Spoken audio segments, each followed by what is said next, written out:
In reflecting on his voyage, Asbury penned in his journal, "Whither am I going to the New World? What to do? To gain honor? No. If I know my own heart, to get money?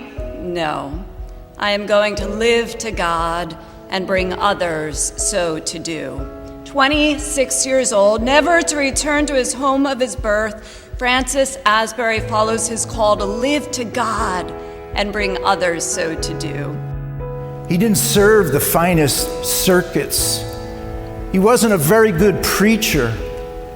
And so John Wesley didn't have much expectation of what would happen in this new land, but they needed a missionary, and so they sent Francis Asbury because he was expendable.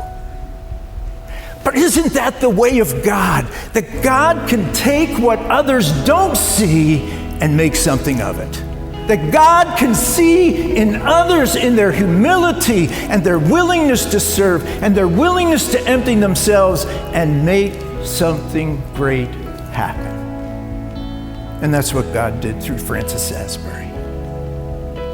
God created a powerful movement called Methodism here in this new and emerging nation. Francis Asbury lived a remarkable life, a life that many have admired but few have envied. During his 45-year career in America, he died in 1816, he never married or owned much more than he could carry on horseback. He traveled at least 130,000 miles by horse and crossed the Allegheny Mountains some 60 times. For many years, he visited nearly every state once a year and traveled more extensively across the American landscape than probably any person of his day. He preached more than 10,000 sermons and ordained probably 2,000 to 3,000 preachers. He was more widely recognized face-to-face than any person of his generation, including such national figures as Thomas Jefferson and George Washington.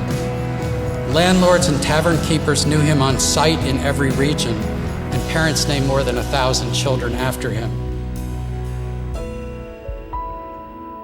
So what is Francis Asbury's legacy? I think it is best summed up by the word connection. Connections not based on hierarchy or celebrity or money, but on something closer to the gospel, rooted in the bonds of love. Along the way, Asbury inspired a generation of Methodists to think beyond themselves in ways that changed their world. We become the stories that we tell ourselves. We learn from the examples we keep foremost in our thoughts. Asbury's story should be one of these. Thanks.